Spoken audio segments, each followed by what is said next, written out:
পাকিস্তানের ৩টি বিমান ঘাঁটি লক্ষ্য করে ক্ষেপণাস্ত্র হামলা চালিয়েছে ভারত। ভারতের অপারেশন সিন্দুর এর বদলা হিসেবে পাকিস্তান অপারেশন বানিয়ান মারসুস শুরু করেছে। পাকিস্তানের রাষ্ট্রীয় টেলিভিশন ও সেনাবাহিনীর জনসংযোগ বিভাগ দাবি করেছে ভারত তাদের ৩টি বিমান ঘাঁটিতে ক্ষেপণাস্ত্র হামলা করেছে।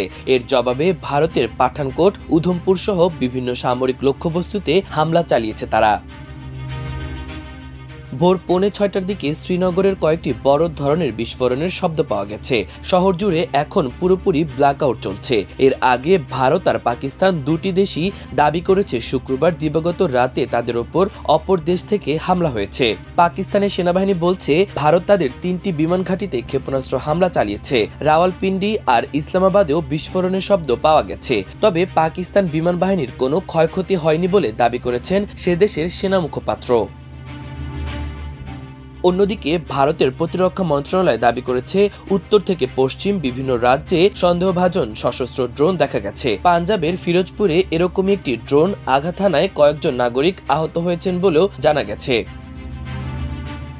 উত্তর এবং পশ্চিম ভারতের 32টি বিমানবন্দর থেকে বেসামরিক বিমান চলাচল বন্ধ করে দেওয়া হয়েছে। অন্যদিকে পাকিস্তানের আকাশসীমা শনিবার ভোর থেকে দুপুর পর্যন্ত সম্পূর্ণভাবে বন্ধ করে দিয়েছে সে দেশের বিমানবন্দর কর্তৃপক্ষ।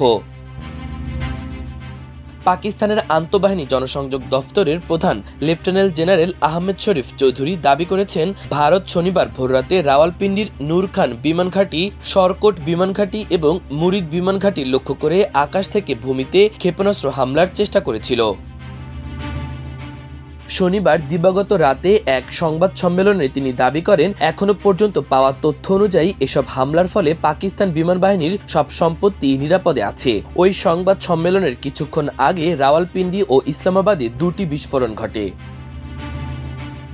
রাওয়ালপিন্ডির ডেপুটি কমিশনার এক্স হ্যান্ডেলে জানিয়েছেন বেসামরিক নাগরিকরা যেন অকারণে বাড়ি থেকে বের না হন এবং বাড়ির আলো নিভিয়ে রাখেন। পাকিস্তানের করাচির ফাইসাল হাইওয়েতে একাধিক বিস্ফোরণের আওয়াজ পাওয়া গেছে। বিস্ফোরণের কারণ সম্বন্ধে প্রশাসন আনুষ্ঠানিকভাবে কিছু জানেনি এখনো। এদিকে ভারতের প্রতিরক্ষা মন্ত্রণালয় জানিয়েছে শুক্র ও শনিবারের মাঝরাতে উত্তরের বারামুল্লা থেকে গুজরাটের ভুজ পর্যন্ত 26টি জায়গায় ড্রোন দেখা গিয়েছে। এসব সন্দেহভাজন সশস্ত্র ড্রোন বেসামরিক ও সামরিক লক্ষ্যবস্তুতে আঘাত হানার চেষ্টা করেছিল বলে মন্ত্রণালয় জানিয়েছে। বারামুল্লা, শ্রীনগর, অবন্তিপোরা, নাগরোড, জম্মু, ফিরোজপুর, পাঠানকোট, ফাজিলকা, লালগড় ঝান্ডা, জয়সলমীর, বারমের, ভুজ, কুয়ারবেদ এবং লক্ষ্মীনালার কাছে ওই ড্রোনগুলি দেখা গেছে। ফিরোজপুরের একটি বেসামরিক এলাকায় এমনই একটি ড্রোন হামলা চালায়। ওই হামলায় স্থানীয় অনেক বাসিন্দা গুরুতর আহত হয়েছেন। আহতদের হাসপাতালে চিকিৎসা দেওয়া হচ্ছে এবং নিরাপত্তা বাহিনী এলাকায় তল্লাশি চালাচ্ছে। মাল্টিমিডিয়া ডেস্ক, আমার দেশ।